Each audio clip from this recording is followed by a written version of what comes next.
Welcome back to another technical deep dive here in the debug zone. Today, we're tackling a big question and breaking it down with insights from other users. Hopefully, this clears up some misconceptions and helps you get the answer you need. So buckle up, stay a little curious, and let's jump right in.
And that's a wrap.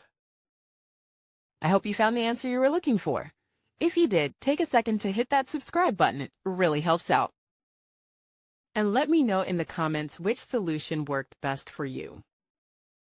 See you next time in the debug zone.